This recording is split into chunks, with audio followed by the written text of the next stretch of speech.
Hello everyone, this is Auditing and Assurance Concepts and Application to be reported by Group 9. Table of Content, we have chapters 11, 12, and 13 to be discussed by the group members.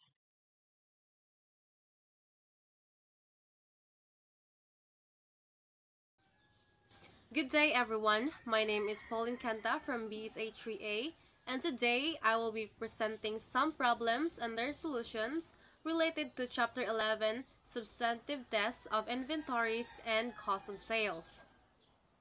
So, I will go through specific audit scenarios, analyze the given information, and provide the correct answers based on audit procedures and financial adjustments. So, let's get started with the first problem. Problem number 1. You are the auditor of XYZ Trading Corporation, a company engaged in buying and selling consumer electronics. The audit is for the year that ended December 31, 2024. The following information is provided. 1. Inventory balances as per books. Total inventory 15 million. 2. Physical count results. During the inventory count on December 31, 2024, the following was observed. Inventory physically counted amounted to 14,500,000. Number 3. Inventory valuation policy. XYZ Trading Corporation uses a weighted average cost method for valuing inventory. Number 4. Additional information. Obsolete items worth 800,000 book value were identified during the inventory count. These items have a realizable value of 300,000. The cost of sales account in the trial balance is 50 million. Number 5. K risk identified. Overstatements of inventory due to non-adjustment for obsolete items. Errors in valuation due to incorrect application of WAC. Then, misclassifications or omission of transaction near the year ended. So the requirements for this problem number 1 is design a substantive audit procedure to verify existence of inventories, accuracy of inventory evaluation under WAC, completeness and accuracy of the cost of sales figure.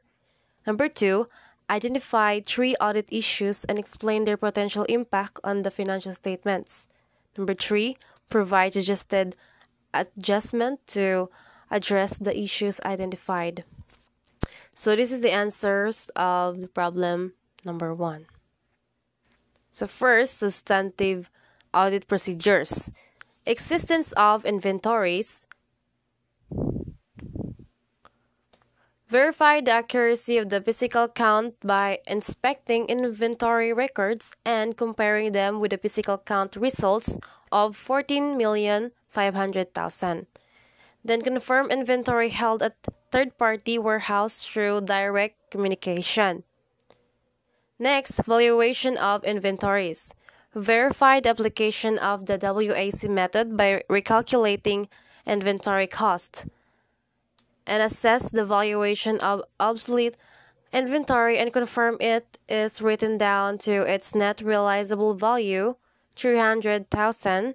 Then ensure the inventory is reported at the lower of cost or net realizable value. Cost of sales completeness and accuracy. So recalculate costs of sales using the formula. Cost of goods sales equals opening inventory plus purchases minus closing inventory. Then perform cut-off testing to ensure transactions recorded near year-ended are included in the appropriate period, and trace high-value inventory purchases to ensure they are properly recorded. Number 2, audit issues and impact. Inventory overstatement due to obsolescence. If obsolescence items 800,000 are not written down to their net realizable value 300,000, inventory will be overstated by 500,000 and net income will be overstated. Next issue is evaluations errors in WAC application. If errors in applying the WAC method lead to an inflated inventory valuation, inventory and gross profit will be overstated. Then, cut-off errors. Misclassification of transactions near the period end could result in inventory and/or cost of sales being misstated, affecting both the balance sheet and income statement. Number 3. Suggested adjustments. Adjust inventory for obsolescence. Write down obsolete inventory by 500,000 times 800,000 minus 300,000. Correct any errors in WAC calculations. Ensure the weighted average cost is properly applied by recalculating inventory values. And perform cut-off adjustments. Adjust any transactions recorded in the wrong period to ensure accurate closing inventory and cost of sales. So these problems demonstrates how inventory discrepancies can affect the cost of sales and financial statements. So I hope you guys learned something from this and thank you for listening.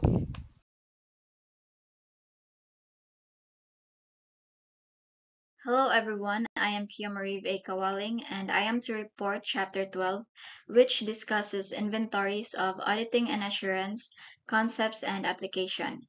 So we have our topic overview and our two comprehensive problems.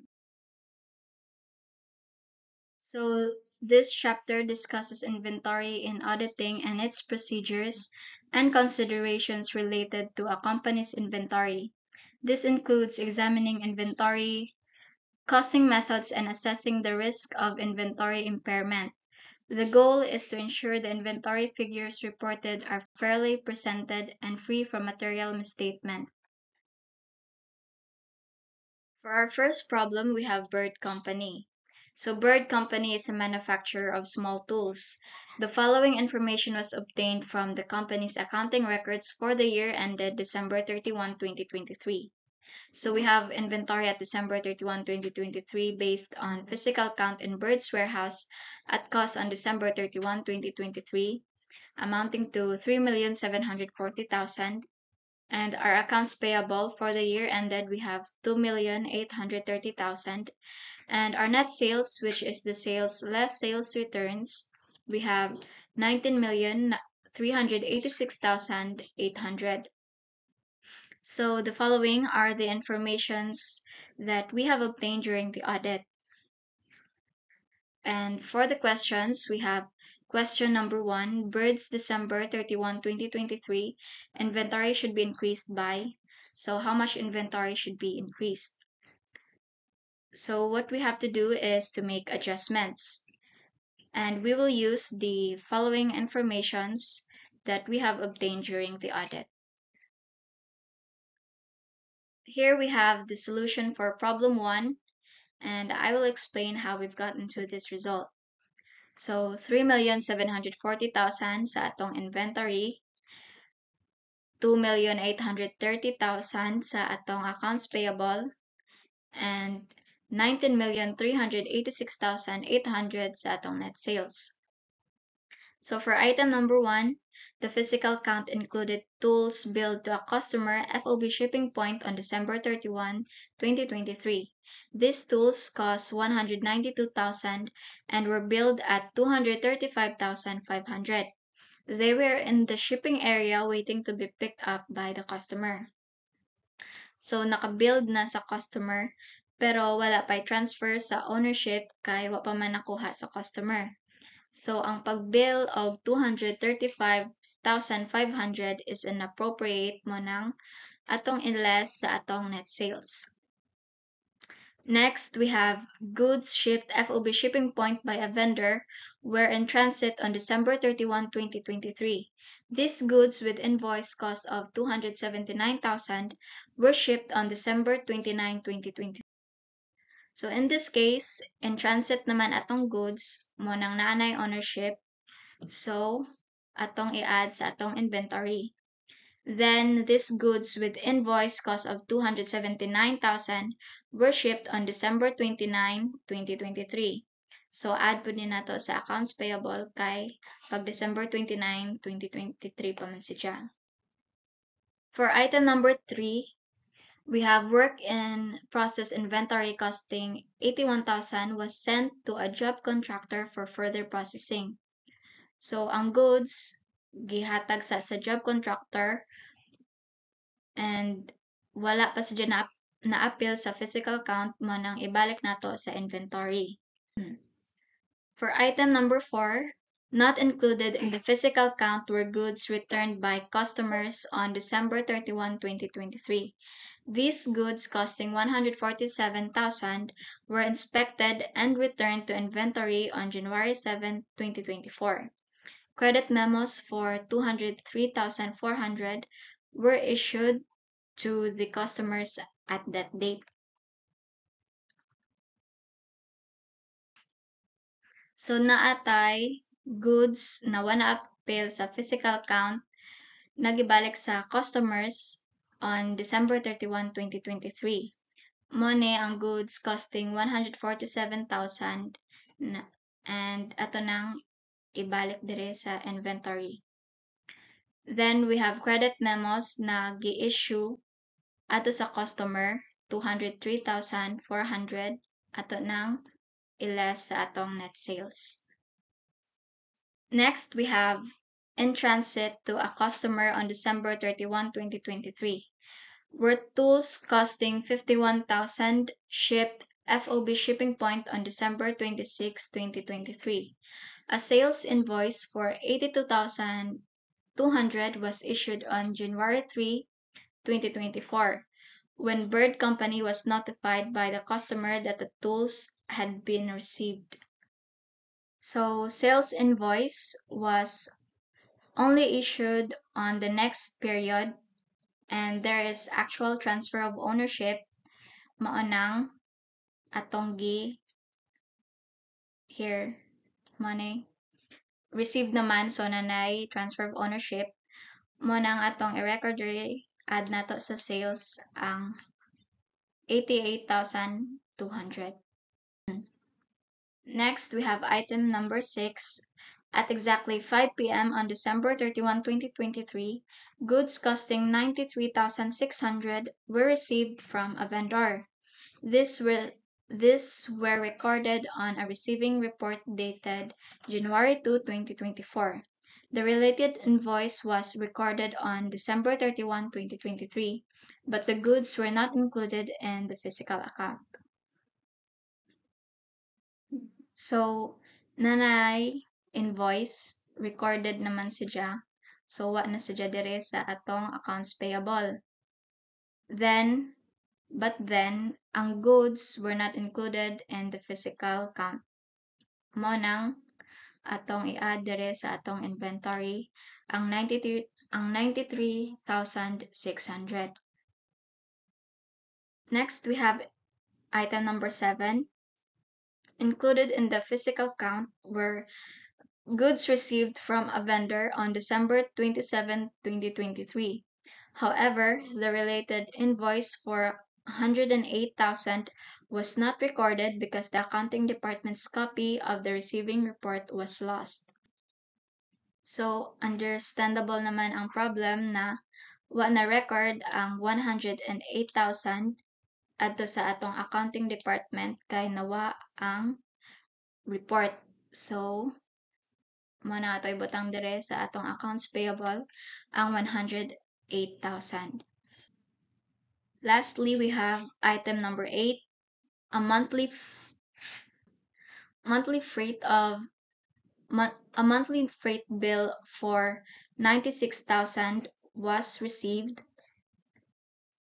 on January 3, 2024. It's specifically related to merchandise bought in December 2023, one half of which was still in the inventory at December 31, 2023.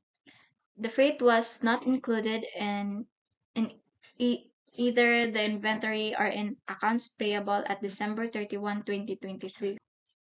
So, natay bill dire na 96,000 na received pag January 3, 2024. And this is specifically related to merchandise bought in December 23.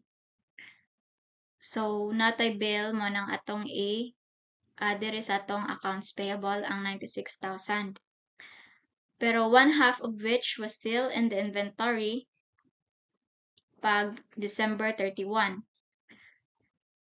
So, natay 48,000 na nahibilin. 48,000 which is one half of 96,000.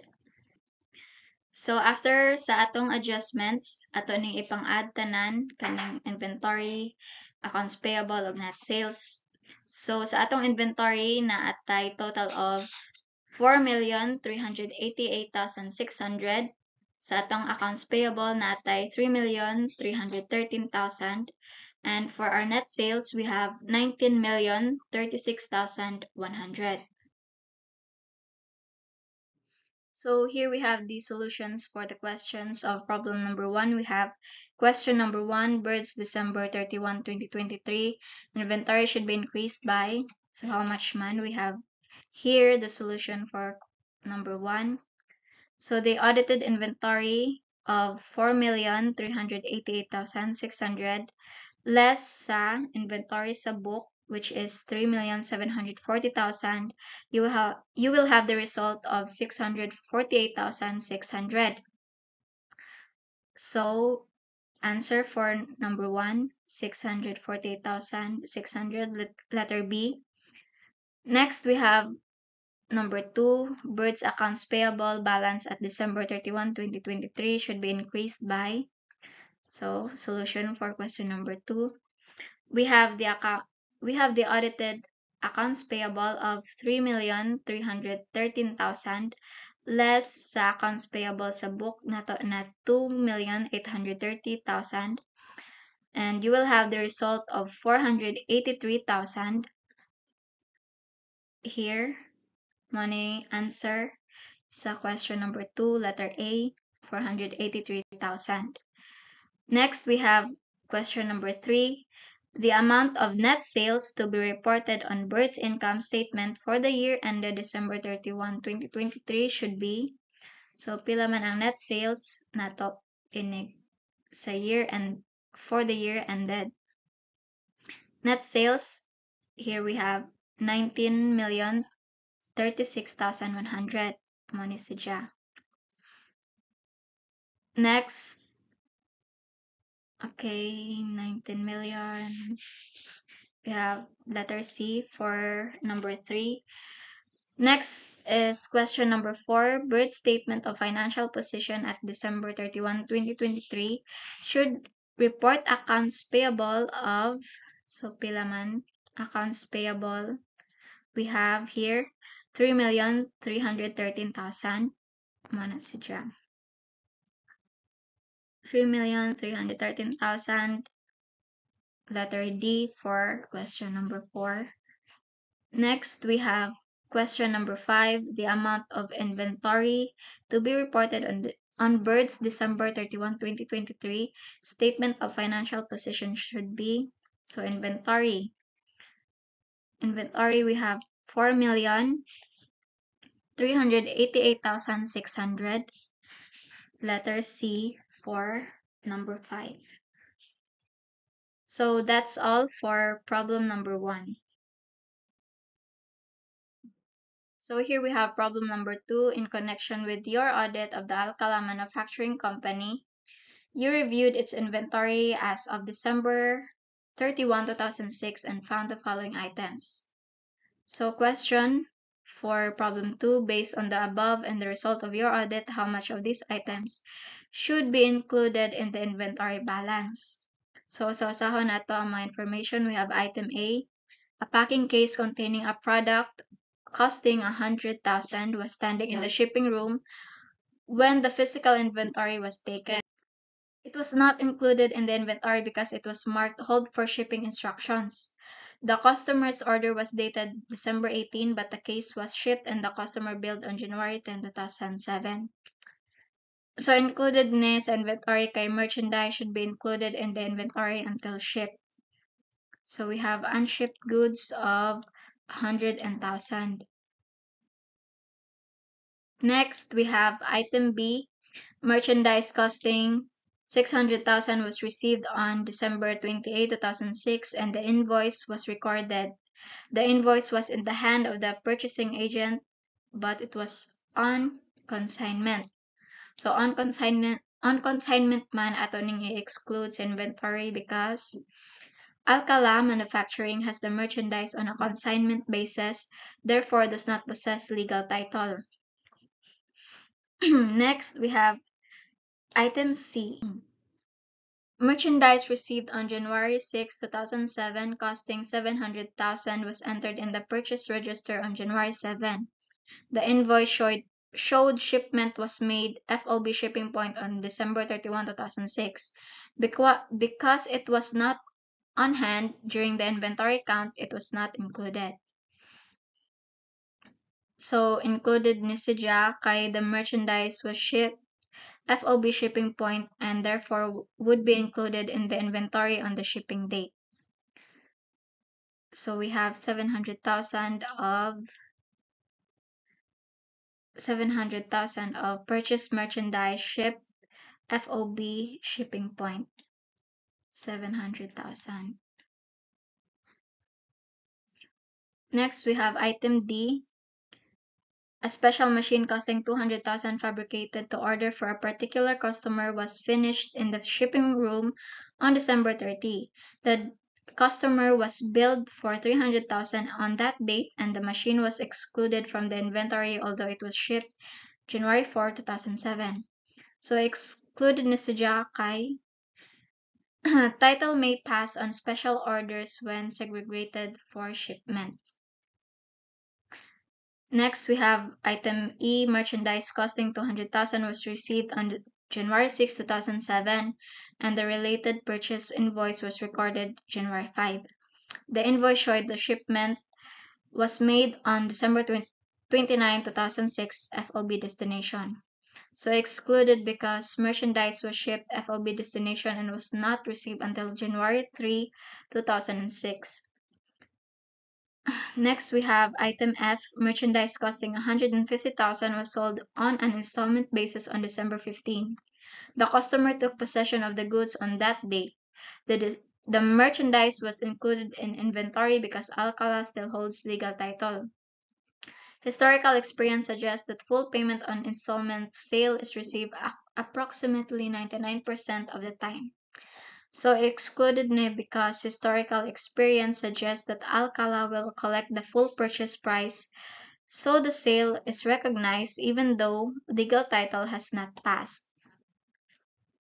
Last, we have item G. Goods costing 500,000 were sold and delivered on December 20.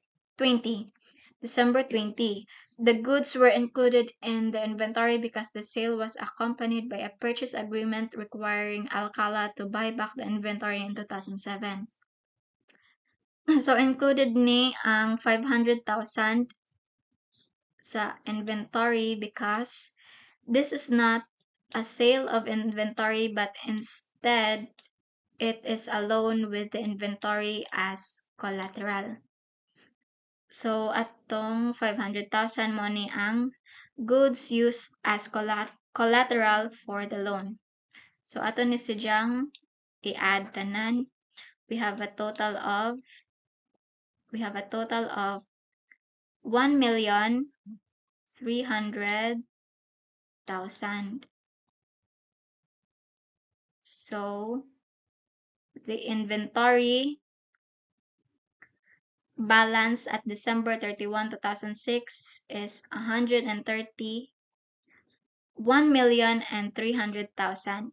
So, letter A. So, that's all for problem number 2.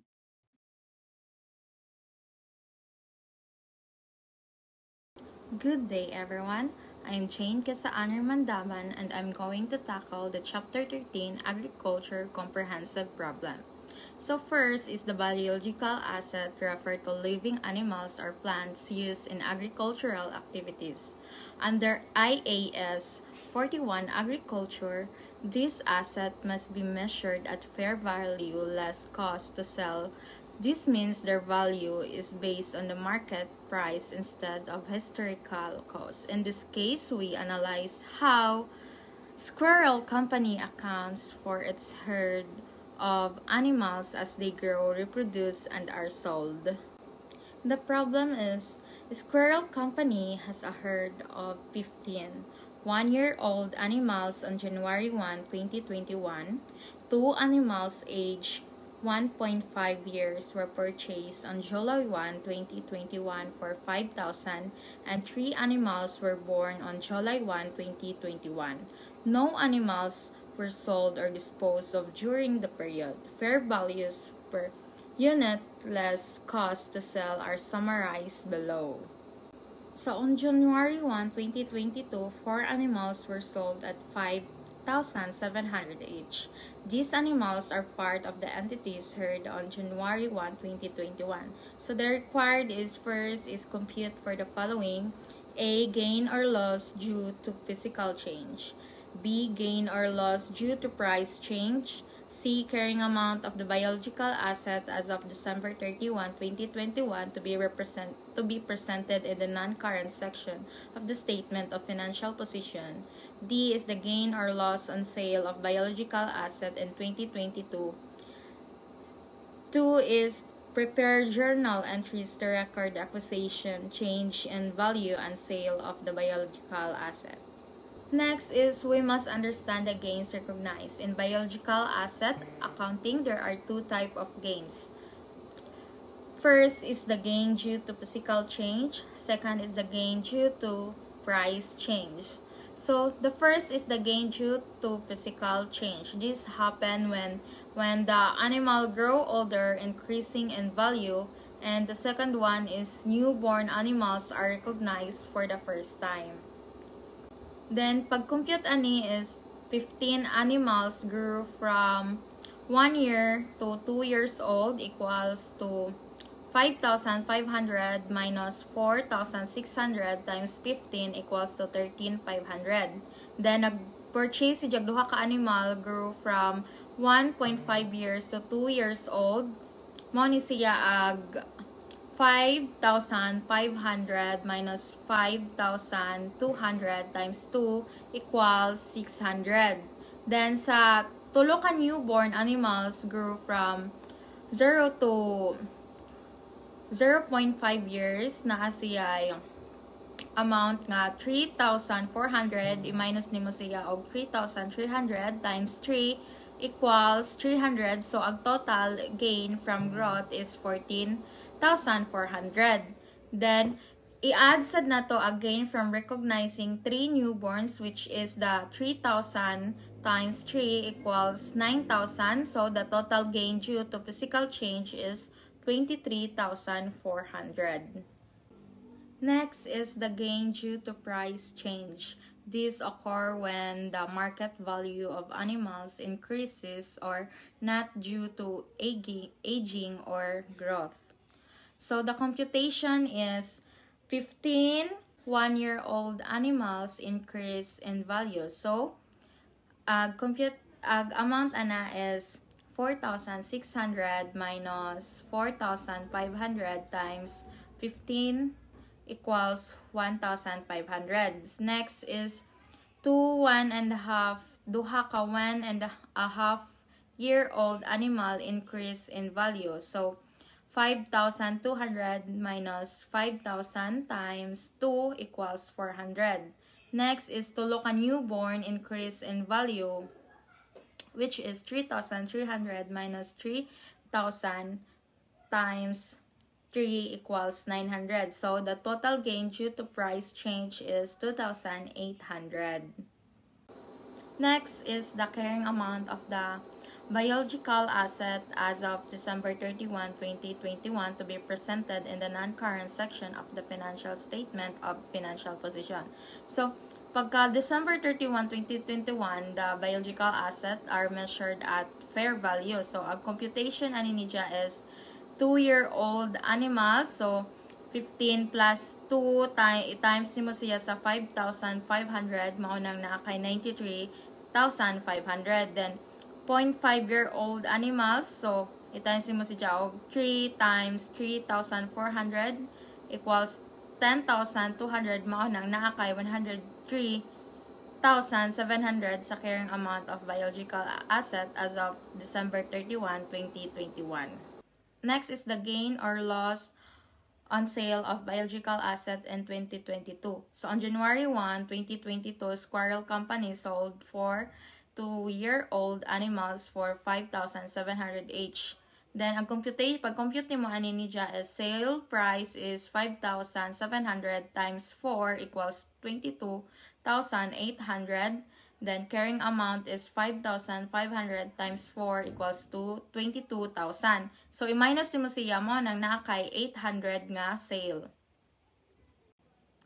Next is journal entries. So sa letter A, recording the purchase of 2 animals July 1, 2021, biological asset, then i-times nimo og 2 ag 5,000 mo nang nakay 10,000 nga debit, then cash credit 10,000. Kay nga naman because the company spent 10,000 in cash to buy 2 animals. Next is the recording the birth of 3 animals on July 1, 2021. So biological asset nimo is 9,000 because 3,000 times 3 equals 9,000. Then gain on initial recognition 9,000 credit. Since newborn animals are immediately measured at fair value, the company records a gain of 9,000. Next is recording gain due to physical change. So, ang imong i-entry ani is biological asset debit nga 14,400, then gain due to physical change is 14,400 kay the animals grew older, increasing in value, so the company record this as a gain. And the next nga imuhang ikuan is recording gain due to price change. So ag imuhang i-entry ani is biological asset, which is 2,800 debit, then gain due to price change 2,800 credit, kay market price increase, so the company recognize 2,800 as a gain. Next is the recording the sale of 4 animals pagka January 1, 2022. So, debit cash nga 22,800, then biological asset 22,000, which is debit gihapon, then gain on sale 800 kay gi-minus nim ang 22,800 og 22,000 mao nang nakay 800 nga gain on sale. So the company received 22,800 in cash and record 800 gain. That's all. Thank you.